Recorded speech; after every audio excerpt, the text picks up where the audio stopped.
welcome to the ESK8 OZ YouTube channel, the channel all about ESK8, the community, gear, interviews and unboxings. Today we are looking at the Ownboard Prometheus, Ownboard's latest offering and by far the best electric skateboard they've ever made. You may have seen the first ride video on my channel, but ESK8 OZ is where I'm going to post ongoing unboxings of certain boards, of ones that'll be of interest and that sort of thing. So let's jump straight into it. These videos will aim to always be short, sharp and to the point. The box comes really nicely done. Top layer of foam. You get rid of that and you're met with those beautiful Lin Power wheels. Now these come all set up, ready to go. That's the back wheel. You can see the gear adapter there. There's the front wheel there with that nice spacer, that big axle, all inflated, ready to go, 200 by 50. Once you remove that layer, you are met with the skateboard. Again, really nicely packaged. It's got foam at both ends, and there's a decent amount of foam between the end of the axle and the outside box. I have seen quite a few boards arrive with the axle sticking out of the box. I don't think this would happen unless it suffered a extreme knock, like a big hit. Grab the board. It does lift out reasonably easy. Slide your foam off to expose that front MBS Matrix 3 truck. That's the board. We'll get to that shortly. Underneath that, you've got one more layer. Put this up here so you can see it nicely. And this is where all the goodies are. Start at this end. 2 spare tubes. Love it. Love it when companies put in spare tubes.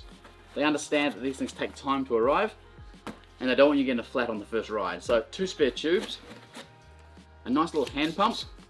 These are actually pretty good. I've got a few of these and I do always carry one in my backpack if I don't have my electric one.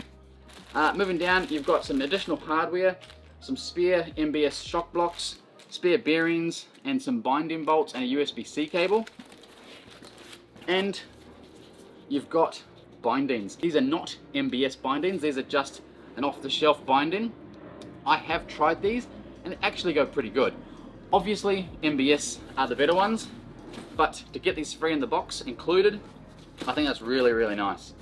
Then we move down to the charger. Now, I spoke about this in my ride video. This is a 5 amp charger, but look how little it is. It is so tiny. It's because these companies are moving to what's called a GaN charger. I believe it's pronounced gallium nitride. It basically replaces a lot of the silicon components in it and allows it to be a lot smaller and a lot more heat efficient. So you go from having these big 3, 4, 5 kilo bricks to having this, which weighs probably under a kilo, and it is tiny. It's very, very small. Moving down further, you've got what I would call a tire iron for putting your wheels on and off. You'd need a special one of these. A standard T-tool will not fit those big axles. You've got some spare grease. And then lastly, you've got this remote control. Now, again, if you watch my ride video, this remote is very, very comfortable. It's brand new. It's very simple to use. Loads of cool menu functions. You can change it, your acceleration, your braking, your top speed. You can go in and really look at all your parameters like your volt draw, all that sort of thing. Very nice, quite light. And it is USB-C charge. Now, really quickly looking at the board, if you haven't seen my first ride video, it's a 13S 5P Samsung 50S cell. They're using the Lin Power 4.3 gear drives on the back there, 6384 motors, MBS Matrix 3, brand new CNC trucks. So these things are a work of art. A few people asked on the channel, why MBS so good? I can't tell you why. My only guess is that it's to do with R&D. These guys and girls have been in the industry for a very long time. They've made a lot of trucks, you know, a lot of different versions, and they do keep fine-tuning their product. And the Matrix 3, especially the CNC ones, these things are insane. If you've ever tried a non-MBS truck and not liked it, I would strongly suggest you find someone and give them a try, because these are so customizable with those shock blocks. And with those different location points, you can move the blocks out to make it more stable. It really does perform nicely. And lastly, before we end the video, some specs. They predict 40 kilometers range. They're stating 60 kilometer top speed. I believe it would do a tiny bit more.